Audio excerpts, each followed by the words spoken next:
예, 성령 강림 후 6번째 주일 이 예배에 참석하신 모든 분들 환영합니다.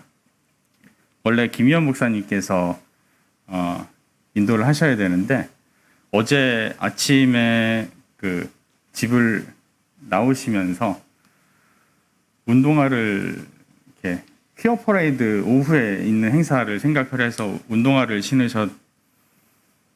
신으시다가 허리를 좀 이렇게 다치셨는데 삐끗하셨는데 이게 생각보다 상태가 좀 위중하셔가지고 지금 아직 집에서 누워 계시다고 합니다. 목사님의 건강 회복을 조속한 그 쾌차를 위해서 여러분들 함께 기도해 주셨으면 고맙겠습니다. 그리고 저는 저희 장모님 상을 무사히 잘 치르고 돌아왔습니다.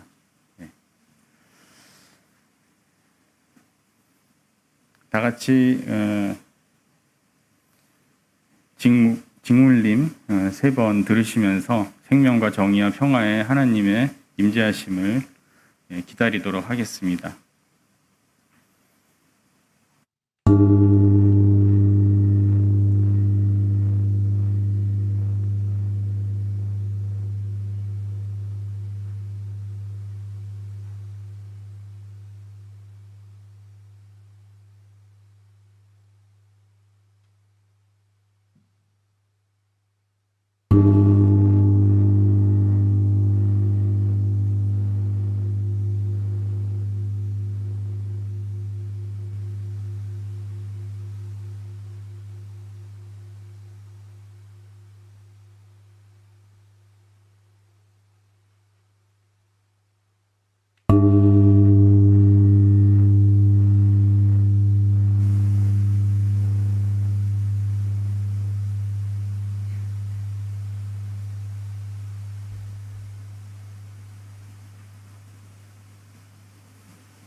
주님, 누가 주님의 장막에서 살 수 있겠습니까? 누가 주님의 거룩한 산에 머물 수 있겠습니까? 깨끗한 삶을 사는 사람, 정의를 실천하는 사람, 마음으로 진실을 말하는 사람, 혀를 놀려 남의 허물을 들추지 않는 사람, 친구에게 해를 끼치지 않는 사람, 이웃을 모욕하지 않는 사람, 하나님을 업신여기는 자를 경멸하고 주님을 두려워하는 사람을 존경하는 사람입니다. 맹세한 것은 해가 되더라도 깨뜨리지 않고 지키는 사람입니다. 높은 이자를 받으려고 돈을 구워주지 않으며 무지한 사람을 해칠세라 뇌물을 받지 않는 사람입니다. 이러한 사람은 영원히 흔들리지 않을 것입니다. 아멘.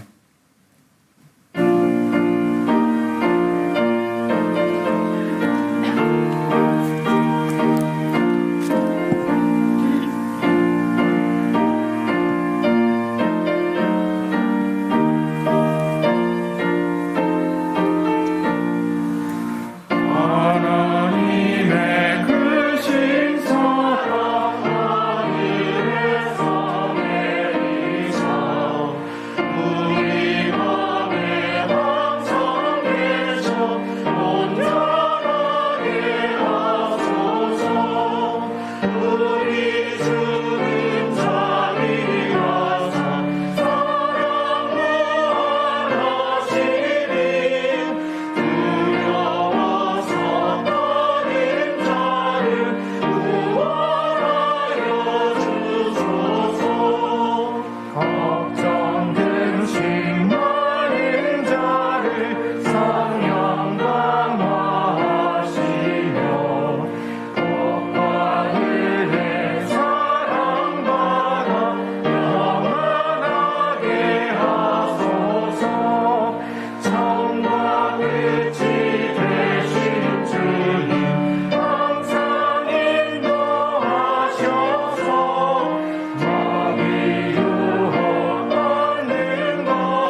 전가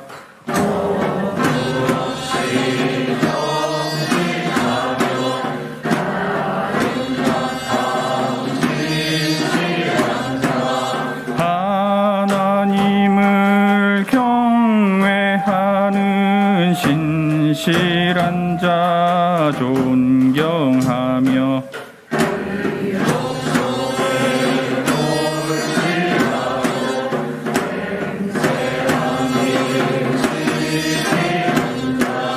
뇌물 받고 무죄한 자 해치는 일 없는 잘세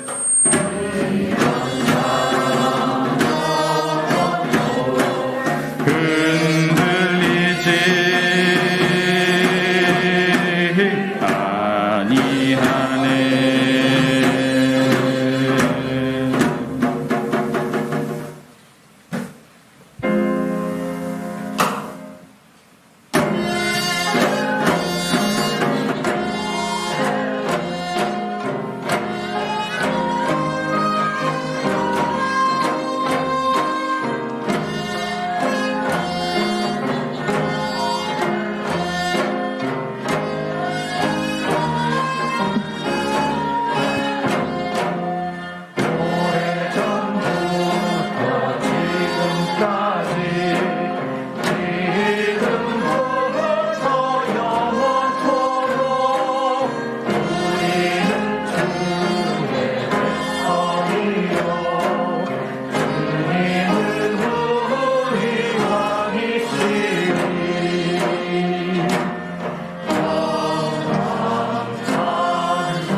고온다습한 날씨가 많아 여름의 복판에 있음을 실감합니다.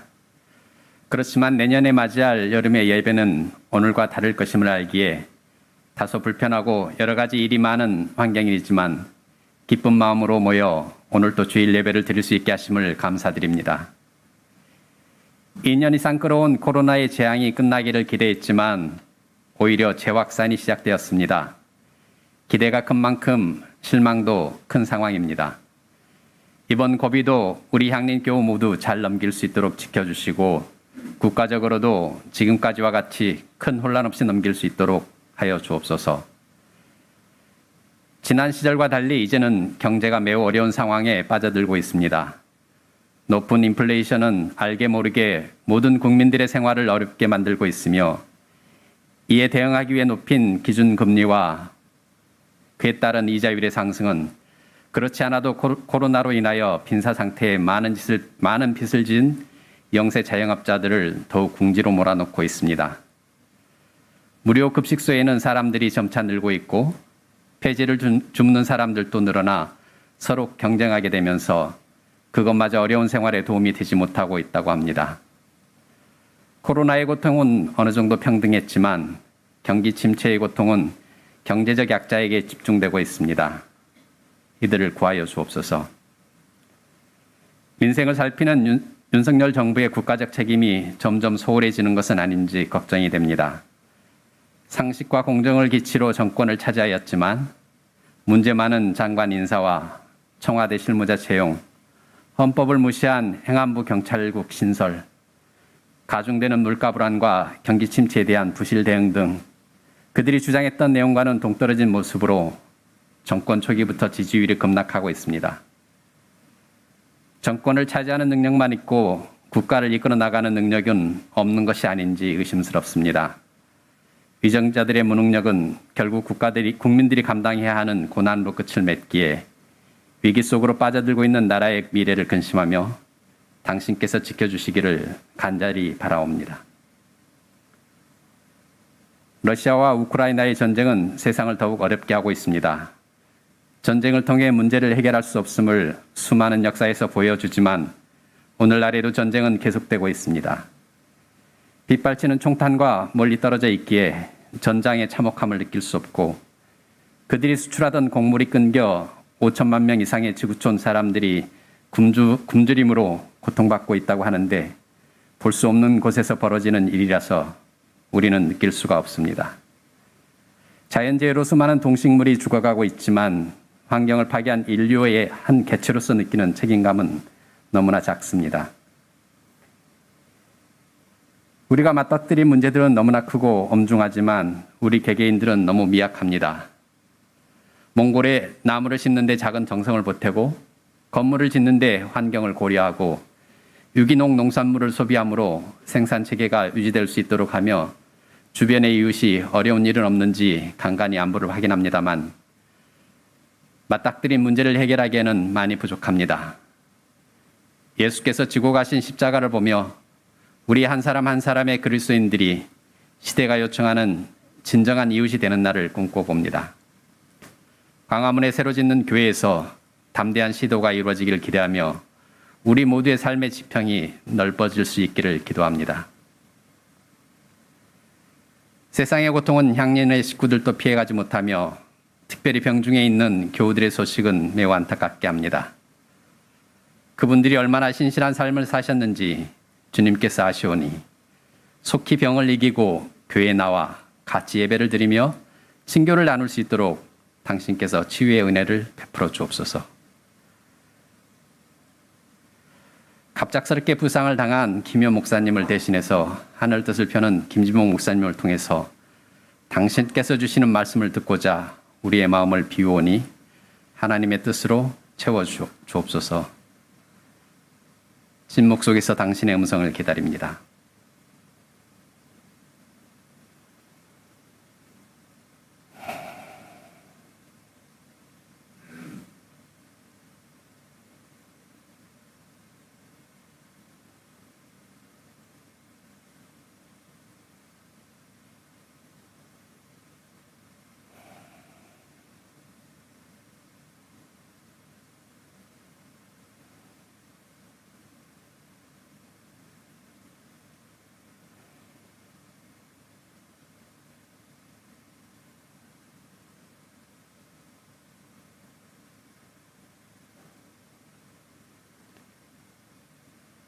이 모든 말씀 우리의 주님이신 예수 그리스도의 이름으로 기도합니다. 아멘.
오늘의 하늘 말씀은 제1성서의 아모스서와 제2성서의 골로새서입니다.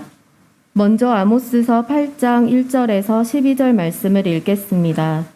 제1성서 1296쪽입니다.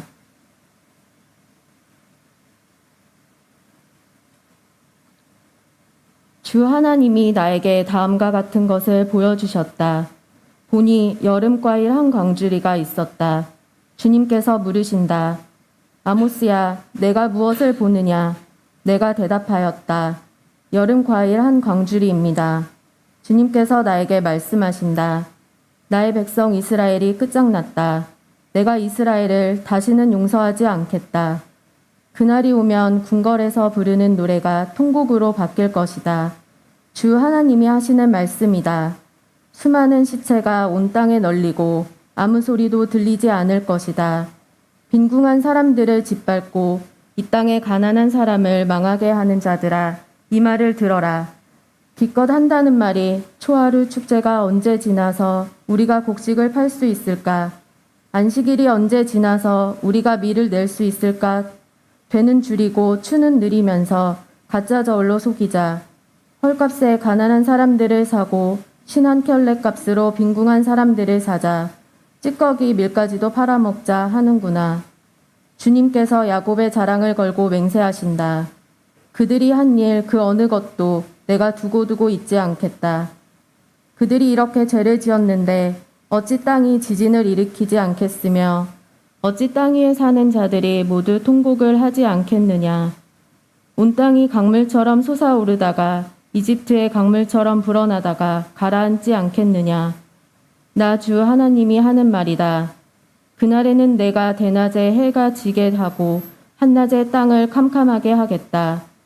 내가 너희의 모든 절기를 통곡으로 바꾸어 놓고 너희의 모든 노래를 만가로 바꾸어 놓겠다. 내가 모든 사람에게 굵은 베옷을 입히고 머리를 모두 밀어서 대머리가 되게 하겠다. 그래서 모두를 외아들을 잃은 것처럼 통곡하게 하고 그 마지막이 비통한 날이 되게 하겠다. 그 날이 온다. 나 주 하나님이 하는 말이다. 내가 이 땅에 기근을 보내겠다.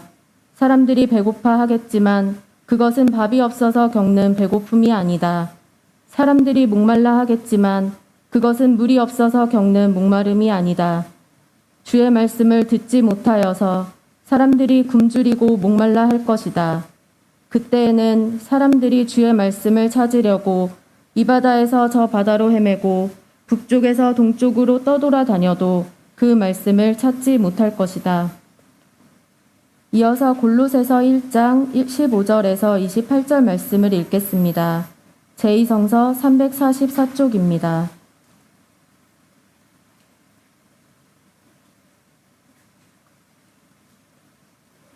그 아들은 보이지 않는 하나님의 형상이시요 모든 피조물보다 먼저 나신 분이십니다. 만물이 그분 안에서 창조되었습니다. 하늘에 있는 것들과 땅에 있는 것들, 보이는 것들과 보이지 않는 것들, 왕권이나 주권이나 권력이나 권세나 할 것 없이 모든 것이 그분으로 말미암아 창조되었고 그분을 위하여 창조되었습니다. 그분은 만물보다 먼저 계시고 만물은 그분 안에서 존속합니다. 그분은 교회라는 몸의 머리이십니다. 그는 근원이시며 죽은 사람들 가운데서 제일 먼저 살아나신 분이십니다. 이는 그분이 만물 가운데서 으뜸이 되시기 위함입니다.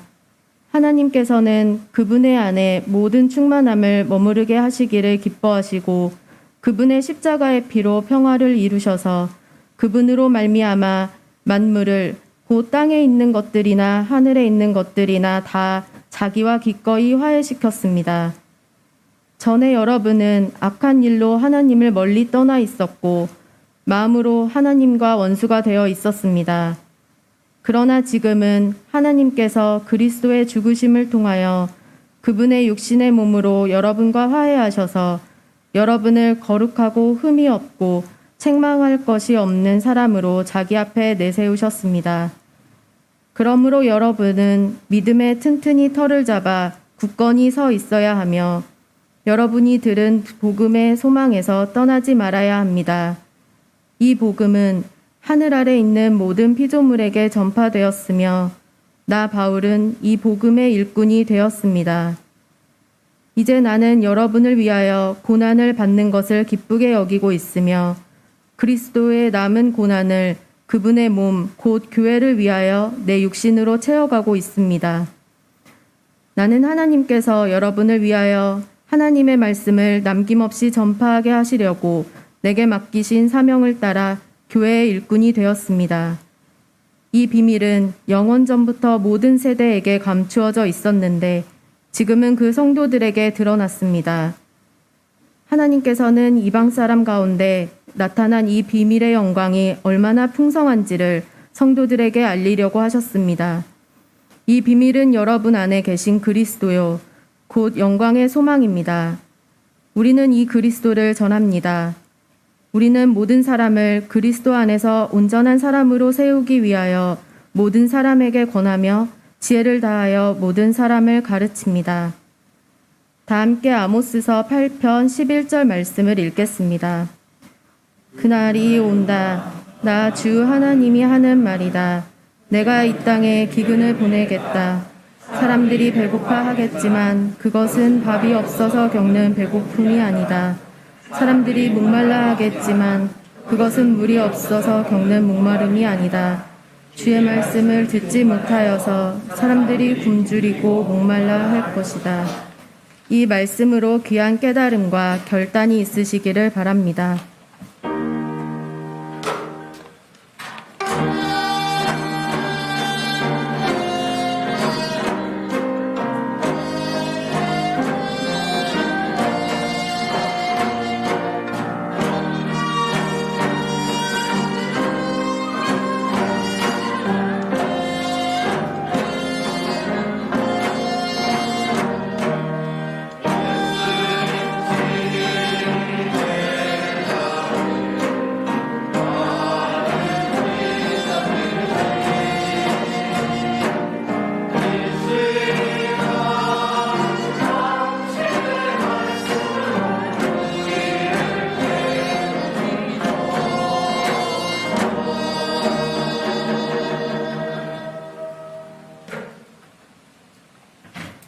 오늘 우리에게 주시는 복음서의 말씀은 누가복음서 10장 38절로 42절까지의 말씀입니다.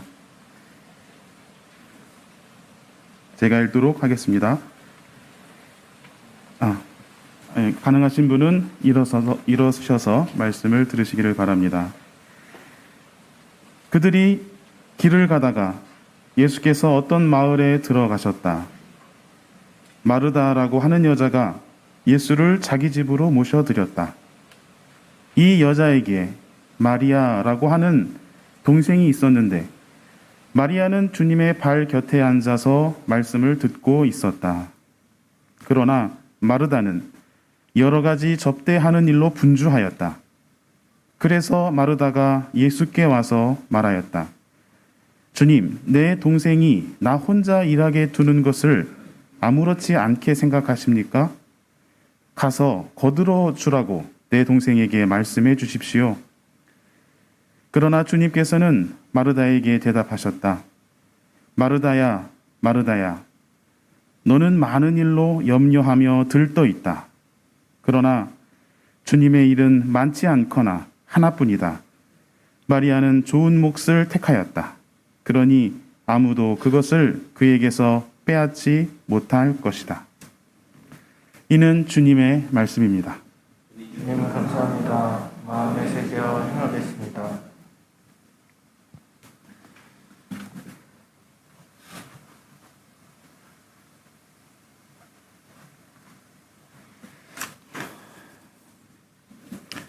뜻하지 않게 허리를 다치신 김희원 목사님의 쾌차를 위해서 기도합니다. 담임 목사님께서 보내주신 원고를 대독하며 오늘 하늘 뜻을 펴겠습니다. 어제는 서울시청에서 퀴어 퍼레이드가 열렸지요.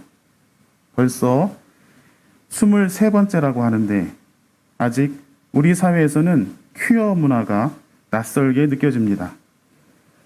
하지만 그런 축제를 통해서 감추어졌던 성소수자의 존재가 드러나고 그들의 자긍심에 기반을 둔 문화를 함께 누리면서 인류의 보편적 인권을 자연스럽게 배워갈 수 있으리라 생각합니다. 낯선 문화는 익숙했던 자기 세계를 위협하는 것처럼 느껴지기도 합니다. 하지만 다른 세계를 자기 확장의 기회로 삼고 여행하면 그것은 삶의 축복이 될 것입니다. 기독교 보수주의자들은 성소수자를 비난하고 혐오하는 것을 마치 성서의 명령처럼 주장하는데 그것은 편협한 시각에 사로잡혀 있기 때문입니다. 교회가 이 문제를 올바로 대처하기 위해서는 관념적인 논쟁에 빠지기보다는 목회적 관점에서 접근할 필요가 있다고 봅니다. 동성애가 옳으냐 그르냐 하는 관념 논쟁보다 함께 신앙을 고백하는 성소수자와 안전한 신앙 공동체를 이루어가는 일에 주목해야 할 것입니다. 성서의 기본적인 가르침은 분명하다고 봅니다. 성서는 존재를 부정당하는 사회적 약자들, 자신을 숨기고 감추어야만 했던 소수자들을 옹호합니다. 그들이 제1성서에 나오는 암하레츠, 곧 땅의 사람들이요, 복음서에서 예수를 따르는 무리, 오클로스입니다. 이들은 가난하고 소박한 사람이라는 의미도 있지만 미개하고 무지한 사람들로 취급되며 사회의 밑바닥에서 짓밟혔습니다. 하지만 성서 속의 하나님을 알기 위해서는 그들의 눈으로 성서를 읽어야 하고 하나님의 나라를 위해서는 그들의 마음으로 세계를 지어가야 한다는 것이 스승들의 가르침입니다. 함석헌 선생이 4.19 혁명을 경험한 때가 회갑이었는데 그때 하신 말씀은 역사가 발전하기 위해서는 타락해야 한다는 것이었습니다. 그 말을 직접 인용하면 이렇습니다. 무지한 민중이 나라를 이끌어간다. 깃발을 메는 것은 민중이요. 지도자는 그것을 바라보고 있을 뿐이다. 민중은 깃발을 메고 나아갈 뿐이요. 바라고 가는 것은 아니다. 재미있지 않은가? 그 시대에는 늘 타락이라 하고 시대가 지나가면 역사가는 진보라고 하고 민중은 사회의 바닥이다. 바닥이므로 타락이요 고상이요 따로 있을 여지가 없다. 타락인 줄 알지도 못하는 것이 민중이다. 또 타락이라 해도 좋다.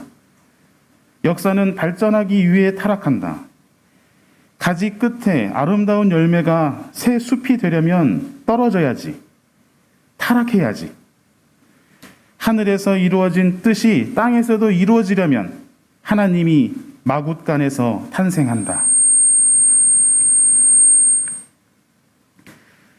안병무 선생이 22년생이시니 회갑을 맞은 82년에 낸 책이 진실 때문에라는 수상록입니다. 그 책 서문에서 자신이 20대에 만난 스승 한 분을 소개합니다. 이름을 밝히지 않았지만 미루어 보건대 함석헌의 스승이었던 유용모 선생입니다. 안병무는 그를 가르쳐 뽕나무를 먹는 누에라고 말합니다. 그것은 자기 주변에서 되어가는 것을 그냥 지나치지 않고 하나하나 의미를 깊이 생각하여 우리말로 표현했기 때문입니다. 그런 스승을 마음에 모시고 있었으니 안병무도 삶을 진지하게 대했고 그 여정 중에 민중을 만났습니다. 그의 삶 초반에는 하나님 앞에 선 젊은 영혼의 실존적인 몸부림을, 그 다음에는 역사 속에 현존하는 예수를 찾아 나선 탐색을, 그 다음에는 민중 사건 속에 예수 사건이 있다는 증언을, 마지막에는 그 생명 운동이 드넓게 퍼져가야 한다는 영원한 메아리를 남겼습니다. 이들은 모두 기독교 신앙에 진지한 분들이었는데 그들의 믿음은 낮은 곳을 향해 있습니다. 그들이 낮은 곳을 향해 간 것은 바로 거기에 하나님의 진리가 있기 때문입니다. 신앙의 길은 낮은 곳을 향하기 마련입니다. 농부 출신이었던 아모스가 예언자로 활동한 점이나 성서가 그의 활동을 가장 명료한 예언의 목소리로 여기며 첫 번째 문서 예언자로 삼은 것은 놀라운 일입니다. 아모스가 활동하던 기원전 8세기 중엽은 나라가 분열된 이후 북왕국 이스라엘이 마지막 전성기를 보내던 때였습니다. 그러나 아모스 눈에 비친 북왕국의 안정과 풍요는 실상 정의롭지 못한 질서 위에 세워진 것이었습니다. 오늘 본문 아모스서 8장은 네 번째 환상입니다. 농부 예언자 아모스가 본 환상은 여름 과일 한 광주리였습니다. 그 탐스러운 모습은 하지만 이스라엘의 파국을 알리는 징조였습니다. 히브리어로 여름 과일을 카이츠라고 하고 파국은 캐츠라고 하는데 아모스의 눈에 보이는 카이츠가 실제로는 캐츠라고 하나님은 말씀합니다. 현실의 풍요 뒤에 감추어진 파국을 알리는 예언입니다. 농부 아모스는 하나님의 말씀을 금방 알아들었습니다. 그는 눈에 보이는 풍요 뒤에 있는 욕망과 구조학을 늘 경험해 왔기 때문입니다. 그에게 비친 이스라엘 사회는 가난한 사람들에 대한 약탈 문화에 젖어 있었습니다. 본문 4절과 6절을 보면 빈궁한 사람들을 짓밟고 이 땅에 가난한 사람을 망하게 하는 자들아, 이 말을 들어라. 너희는 헐값에 가난한 사람들을 사고 신 한 켤레 값으로 빈궁한 사람들을 사자고 하는구나 라고 말합니다. 따라서 만일 야훼의 날이 온다면 그날은 심판의 날이 될 것이라고 말합니다. 그날이 오면 궁궐에서 부르는 노래가 통곡으로 바뀔 것이다. 수많은 시체가 온 땅에 널리고 아무 소리도 들리지 않을 것이다 라고 말하는 것입니다. 아모스는 이렇게 사회가 파국을 맞고 그 약탈 체제가 붕괴하는 날이 구원의 날이라고 역설적으로 말합니다. 이런 아모스의 예언은 오늘날 코로나 팬데믹과 기후위기를 맞은 우리 현실과도 무관하지 않습니다.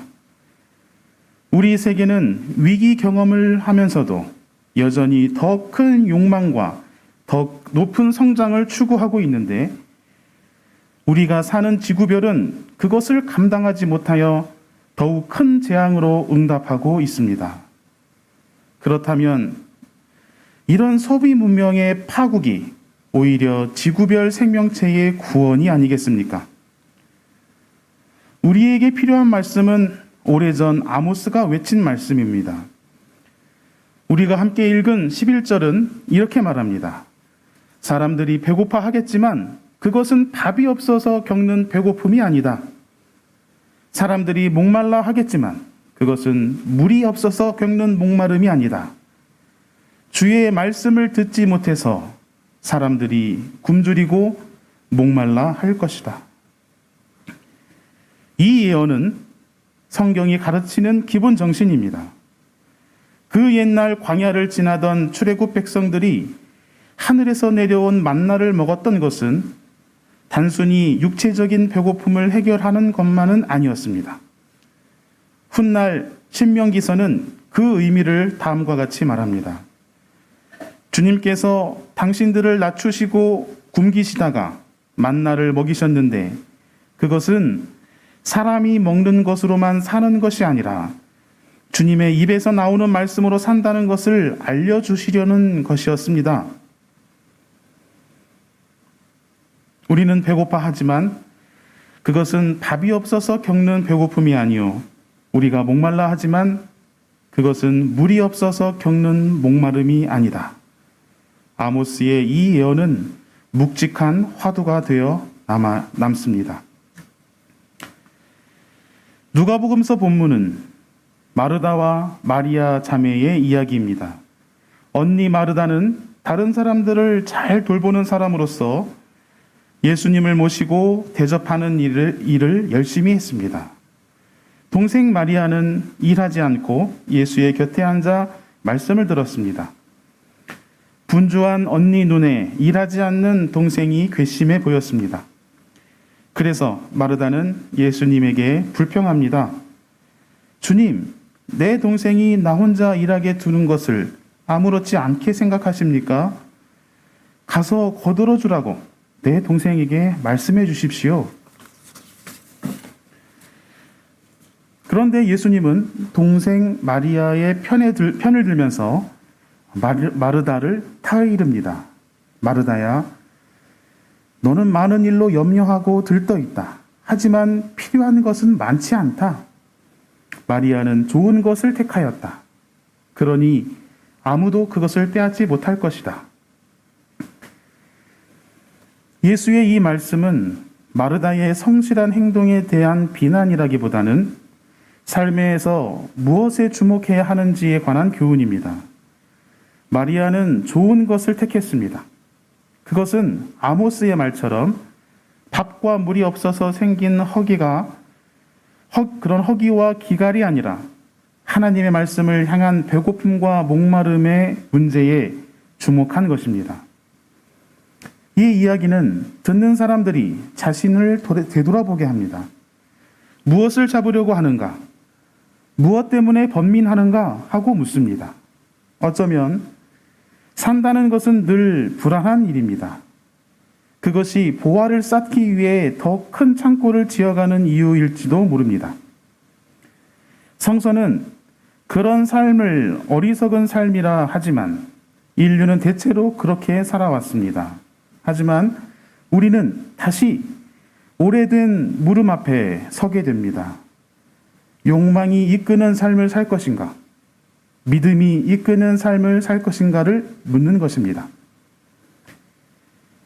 안병모 선생님보다 한 살이 많으셨던 문동환 선생님은 안병모를 기억하며 이렇게 말합니다. 자신이 신학을 하는 데에 큰 영향을 준 사람은 안병모와 서남동인데 그들의 민중신학을 기반으로 교육이론을 세우려 했을 때에는 어려운 문제에 부딪혔다는 것입니다. 안병무는 민중사건을 주시하면서 거기에서 신학적 의미를 찾아내는 데 전념했지만 그와 같은 사건들이 어떤 과정을 통해서 생성되는지 말하지 않았다고 평가합니다. 그것이 교육학자였던 문동환의 고민이었습니다. 다시 말해서 민중들이 역사의 사건을 만들어가는 과정에서 성숙해가는 과정을 밝히는 것이 자신의 과제였다는 것입니다. 그것은 단순히 의식화의 문제가 아닙니다. 억압받는 현실을 자각한다 하여 단숨에 진보 정신으로 도약하는 것은 아닙니다. 지배체제를 비난한다 하여 한 번에 진보로 등극하는 것도 아닙니다. 삶에는 더 깊은 차원의 성찰과 훈련이 필요합니다. 그렇지 않으면 불안의 시대를 견디지 못하고 파편적인 열정에 휩쓸리게 됩니다. 자신의 갇히지 않기 위해 생각의 폭을 넓혀가야 합니다. 골로새서의 본문은 두 단락으로 나뉩니다.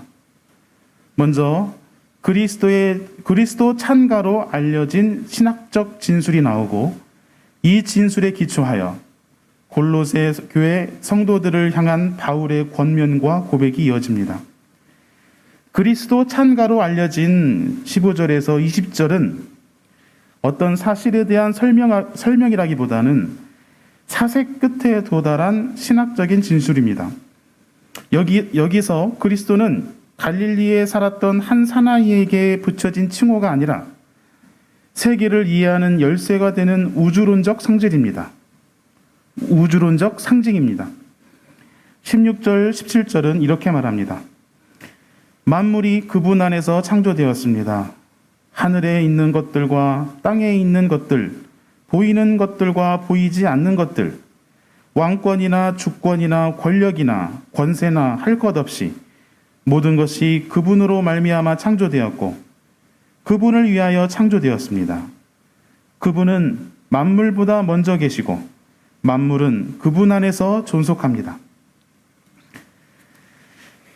이렇게 우주적 그리스도를 생각할 때 우리가 사는 세계는 생로병사의 고통만이 교차하는 불안과 허무의 공간이 아니라 그리스도의 넓은 품 안에서 충만한 평화를 누리는 터전으로 이해됩니다.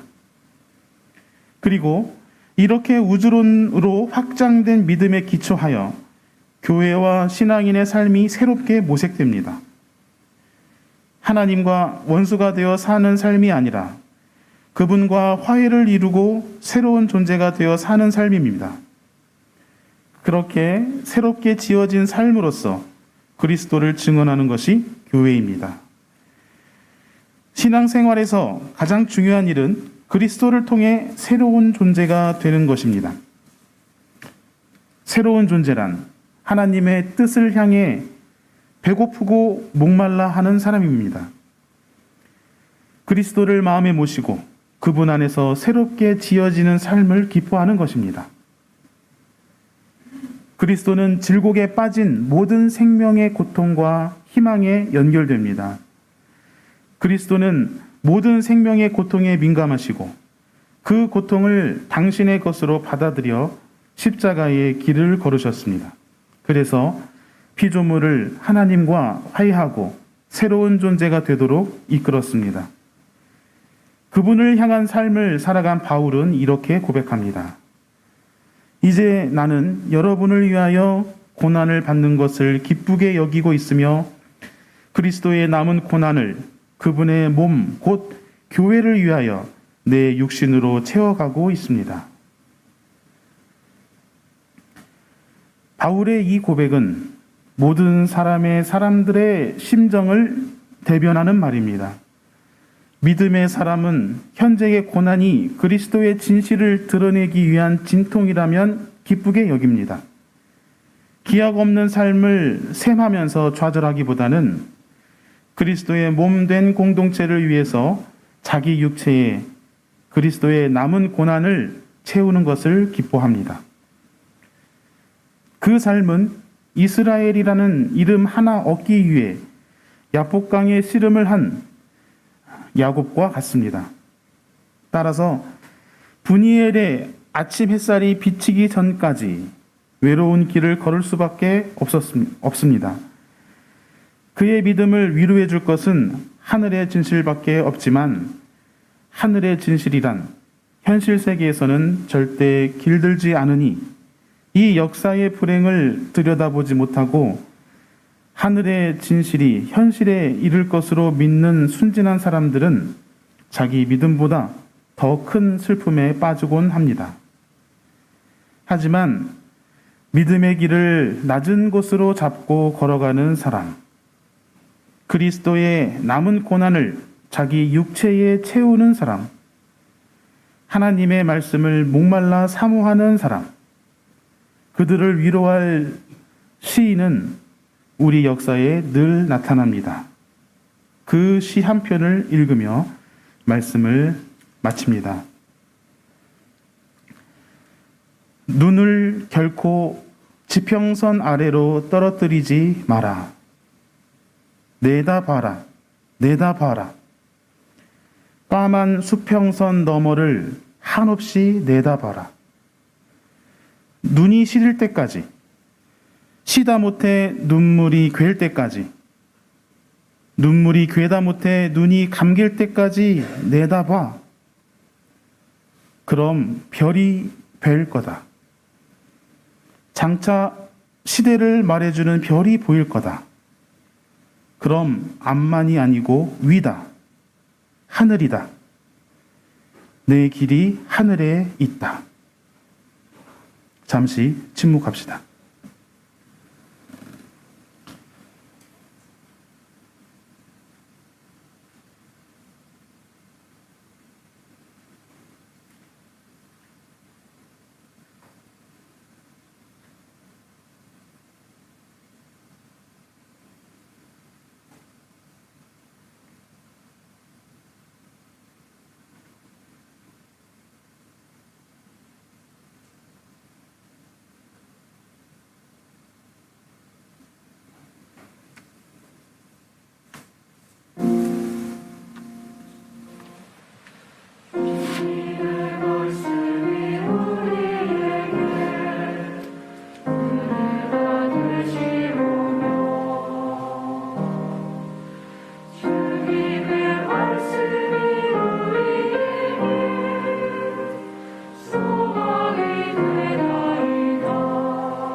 향린 공동체를 사랑하시는 하나님, 우리가 이곳에서 예배를 드린 지가 1년이 넘고 이제 2년째로 접어들었습니다.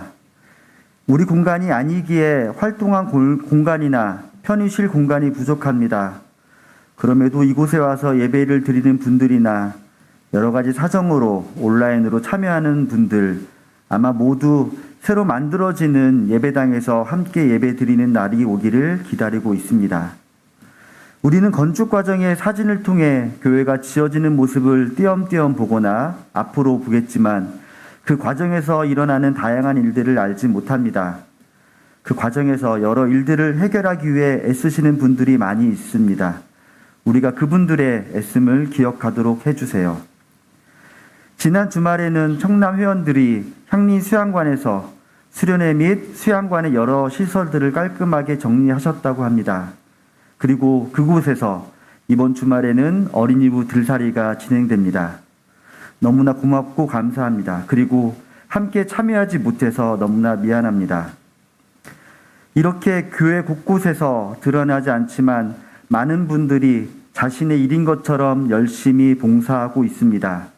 이분들의 삶을 하나님께서 지켜주세요. 부족하지만 저희가 드리는 예물이 향린 공동체가 꿈꾸는 사회를 만드는 데 쓰일 수 있도록 저희를 지켜봐 주세요. 이 모든 말씀 예수님의 이름으로 기도합니다.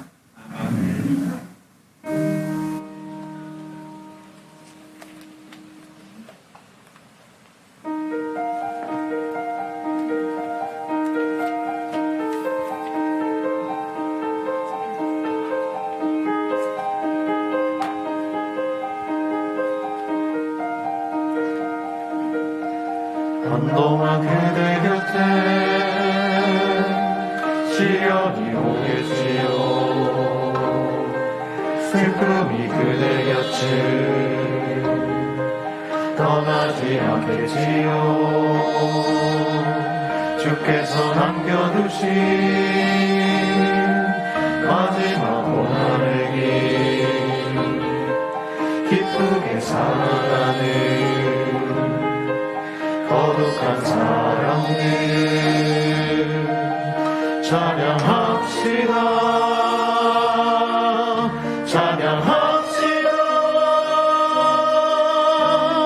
우리를 향하신 그분의 계획 찬양합시다. 찬양합시다.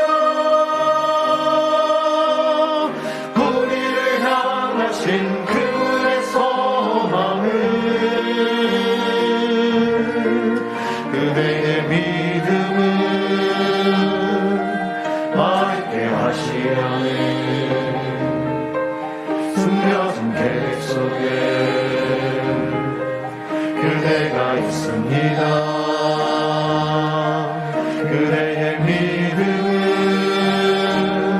황금보다 단단하게 연단하시려는 계획이 있습니다. 찬양합시다. 찬양합시다. 우리를 향하신 그분의 계획을 찬양합시다. 찬양합시다. 우리를 향하신 그분의 소망을 주님의 계획은 흔들림 없습니다. 주님의 약속은 변함이 없습니다. 주님의 계획은 흔들림 없습니다. 주님의 약속은 변함이 없습니다.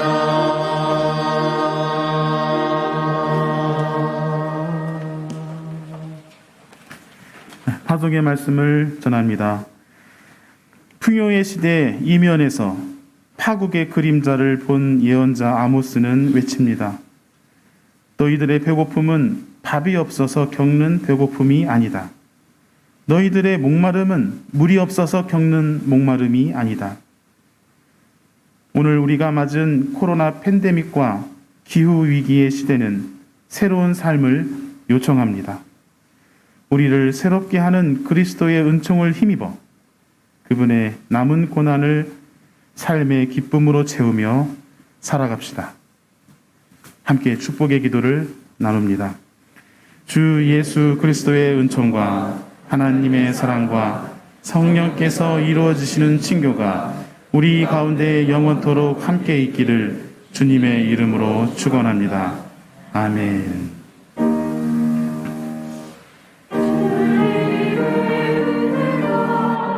잔잔한 물결처럼 주님의 평화가 밝은 햇살처럼 오늘 곳마다 내딛는 걸음마다 항상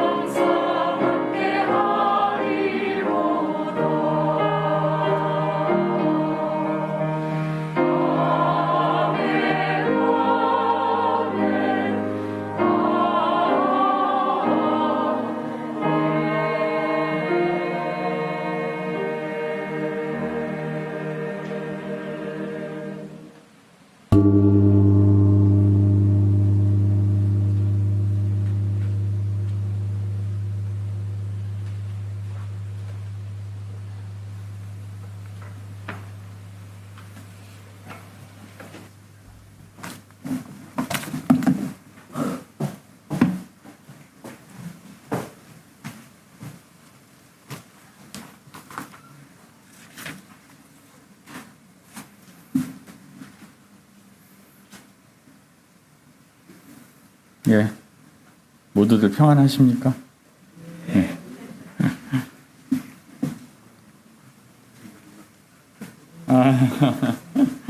예. 오늘은 방문하신 분이 안 계시네요. 새로 방문하신 분이 오늘 안 계시고, 그래도 또 오시겠죠. 예배 마치고 그 5층에 간편식이 이제 준비가 되어 있습니다. 그리고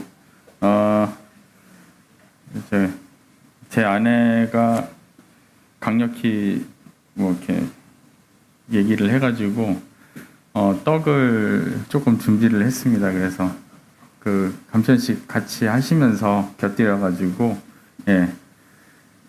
드시면은 고맙겠습니다.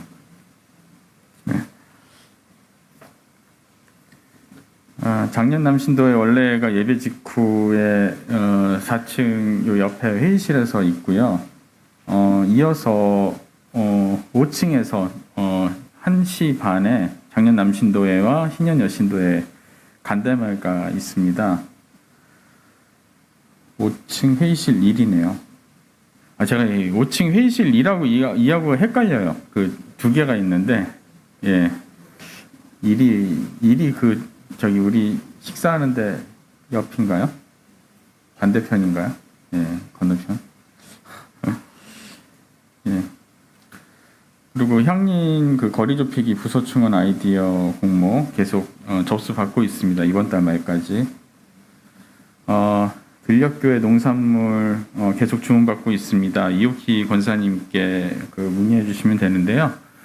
지난주에 들녘교회 농활대가 다녀가고 이세우 목사님께서 기념 예배까지 가졌죠. 그래서 며칠 전에 페이스북에 올리신 글을 함께 여러분들하고 나누고자 합니다.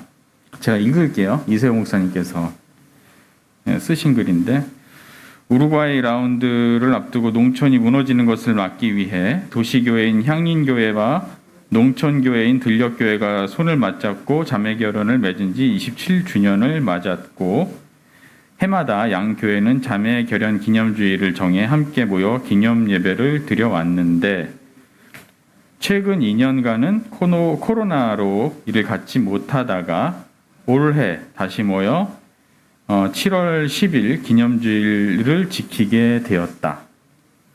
자매결연 주일에는 예배와 더불어 기념 행사도 늘 가져왔는데 초기에는 의료 선교가 주를 이루다 시대 상황에 따라 문화 선교로의 변화를 갖게 된다. 그리고 동시에 농활인, 농촌 일손 돕기는 한 해도 거르지 않고 활동해 왔다. 폭염 경보가 연일 발표되는 가운데 올해도 농활팀들이 내려왔다. 오자마자 밤새워 옥수수 까는 일부터 시작해서 아침 일찍 논으로 투입해 주일 아침까지 논일을 시켰다. 전문 용어로 빡세게 굴렸다. 식사 지원팀도 내려와 새참서부터 매끼 식사, 주일 전교인 공동 식사까지 척척 차려주신다.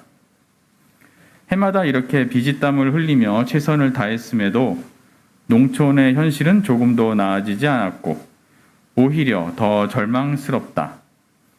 우리 탓이고 우리의 기도가 부족했음을 고백하고 이후 더 강하게 연대하고 내년에는 더 풍성하게 만날 것을 다짐하는 결단의 예배 시간을 가졌다.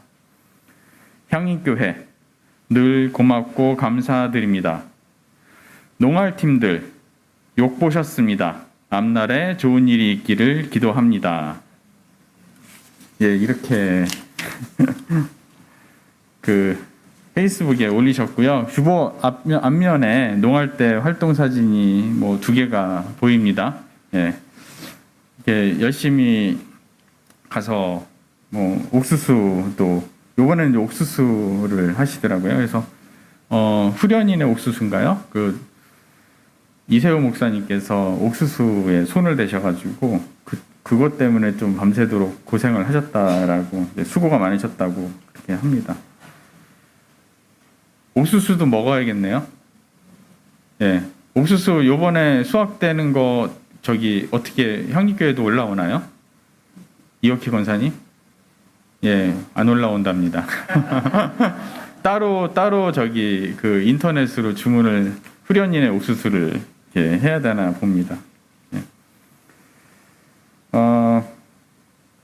교우 소식 넘어가서 저희 장모님이시죠. 임진주교회 모친 심영자 권사님께서 지난 월요일에 소천하셨고, 그다음에 신성식 교회 부친 임수희 교회 시부 신지현님께서 7월 15일 지난 금요일에 소천하셨습니다. 유가족의 하나님의 위로를 빕니다. 이번 주 일정에 대해서 말씀드리겠습니다. 어린이부 들살이가 함께 회복을 미루어요라는 제목으로 7월 22일 금요일부터 일요일까지 향인 수양관에서 있습니다. 그리고 세교 강좌가 시작될 텐데요. 7월 24일부터 8월 21일까지 매주 주일 오후 1시 30분에 5층 회의실 1에서 진행됩니다. 참석하실 분은 목회실로 문의를 해주시면 고맙겠고요. 저 일정에 대해서는 뒤에 목회마당에 이렇게 안내가 되어 있습니다. 상당히 알찬 강좌 내용이고요. 이거를 통해서 향린에 대한 이해도가 많이 올라가시리라고 믿어 의심치가 않습니다. 세교 강좌 관련해서 이제 준비 모임이 이번 주 화요일 오후 3시에 온라인을 통해서 있습니다. 그리고 교회 창립 70주년 기념사업팀 연석회의, 세대 읽기하고 온라인 선교 부분이 7월 20일 수요일 오전 10시 30분에 온라인으로 있고, 그리고 그날 저녁 8시 30분에 이제 17차 준비위원회가 온라인으로 또 있습니다. 목회운영위원회가 다음 주 오후 2시에 있습니다. 목회운영위원회하고 세교 이거가 장소가 같은 곳으로 되어 있네요. 이거 장소 조정 알아서 잘 하셔야 될 것 같습니다. 똑같이 5층 회의실 1로 돼 있어가지고요. 다시 제대로 안내 드리겠습니다. 다음 주에. 선교부 신학공부 모임 예수는 없다 계속 하고 있고, 에큐메니컬 소식 을지 오비베어 현장 기도회가 매일 매일 피켓팅이 있는데 수요일 오후 8시에는 따로 예배를 현장 기도회를 드리는 것으로 그렇게 되어 있습니다. 그래서 사회부 주관으로 매주 수요일 오후 8시 현장에서 예배를 드리도록 하겠습니다. 그리고 이번 촛불교회 기도회는 세월호 참사를 기억하는 목요 기도회로 잡혔습니다. 그래서 7월 21일 목요일 저녁 7시 30분에 서울시 의회 앞에 그 추모 공간이 광화문에 있던 게 그쪽으로 이제 옮겼죠. 예. 뭐 임시로 옮긴 것으로 알고 있습니다. 세월호 기억 공간 거기서 촛불교회 기도회가 있겠습니다. 그리고 세계 교회와 함께하는 한반도 평화음악회가 제가 지난주에 분당 한신교회로 안내드렸는데 반포 한신교회 여기가 맞나요? 예, 반포에 있는 한신교회 거기로 지난주에는 잘못 알려드린 것 같습니다. 그래서 예양이 들어가서 이렇게 연주를 한다고 하니까 기억하시고 7월 27일 오후 7시 반포 한신교회입니다. 그리고 몽골 나무 심기 목적 헌금 300그루 목표인데 반 넘게 160그루 달성했습니다. 계속 관심 가져주시기 바랍니다. 이상 더 나눌 말씀 없고요. 마지막으로 향림교인 생활실천 다진 함께 읽는 것으로 예배를 마치도록 하겠습니다. 우리는 창조질서의 보전이 하나님의 뜻이라 믿으며 자녀들과 함께 일상생활하 친환경적으로 생활하고 이웃과 힘을 모아 생태적 삶을 실천한다. 평안히 돌아가십시오. 감사합니다.